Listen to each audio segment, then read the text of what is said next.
செங்கல்பட்டு மாவட்டம் திருப்போரூரில் மார்ச் 16ஆம் தேதி நடைபெற இருந்த நாம் தமிழர் கட்சி பேரணிக்கு அனுமதி மறுக்கப்பட்டுள்ளது. சீமான் தலைமையில் நடைபெற இருந்த பேரணி மற்றும் பொதுக்கூட்டத்திற்கு காவல்துறை தரப்பில் அனுமதி மறுக்கப்பட்டுள்ளதை அண்மை செய்தியாக பார்த்து வருகிறோம். நாம் தமிழர் கட்சி பேரணிக்கு காவல்துறை தரப்பில் அனுமதி மறுக்கப்பட்டுள்ளதை அண்மை செய்தியாக பார்த்து வருகிறோம்.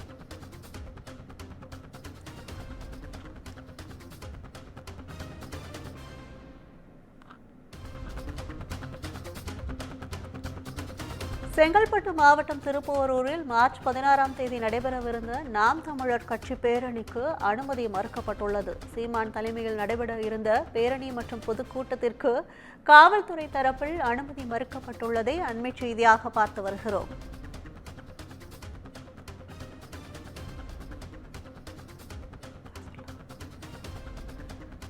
நாம் தமிழர் கட்சி பேரணிக்கு காவல்துறை தரப்பில் அனுமதி மறுக்கப்பட்டுள்ளதை அண்மை செய்தியாக பார்த்து வருகிறோம். கூடுதல் விவரங்களை செய்தியாளர் சக்திவேல் வழங்க கேட்கலாம். வணக்கம் சக்திவேல், எதன் காரணமாக இந்த பேரணிக்கு அனுமதி மறுக்கப்பட்டுள்ளது? கூடுதல் விவரங்கள் என்ன? நிச்சயமாக வணக்கம் கற்பகம். செங்கல்பட்டு மாவட்டம் திருப்போரூரில் வருகின்ற 16ஆம் தேதி சீமான் தலைமையில் நடைபெற இருந்த நாம் தமிழர் கட்சியின் பேரணிக்கு மற்றும் பொது கூட்டத்திற்கு போலீசார் மறுப்பு தெரிவித்துள்ளனர். பஞ்சமி நில மீட்பு மற்றும் சாதிவாரி கணக்கெடுப்பு நடத்தையும்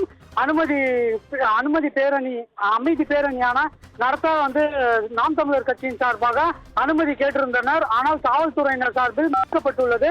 குறிப்பாக திருப்போரூர் ரவுண்டேனா வரை சுமார் 2 கிலோமீட்டர் தூரம் வரை அமைதி பேரணி நடத்துவதற்கு கோரியுள்ளனர். அருள்மிகு கந்தசாமி திருக்கோயிலில் மாசி மாத பிரம்ம உற்சவம் திருவிழா நடந்து வரும் காலம் என்பதாலும் வருகின்ற 16ஆம் தேதி முகூர்த்த தினம் என்பதாலும் திருப்போரூர் நகரத்தில் OMR சாலையில் அதிகப்படியான கூட்ட நெரிசல் காணப்படும் என்பதாலும் போக்குவரத்திற்கு பொதுமக்களுக்கு இடையூறு ஏற்படும் என்பதன் காரணமாக இந்த பேரணிக்கு காவல்துறையினர் சார்பில் அனுமதி மறுக்கப்பட்டுள்ளது. தொடர்ச்சியாக நாம் தமிழர் கட்சியின் சார்பாக பேரணிக்கு அனுமதியான வழங்க வேண்டும் எனவும் கோரிக்கை எழுந்துள்ளது. கற்பகம். விவரங்களுக்கு நன்றி சக்திவேல்.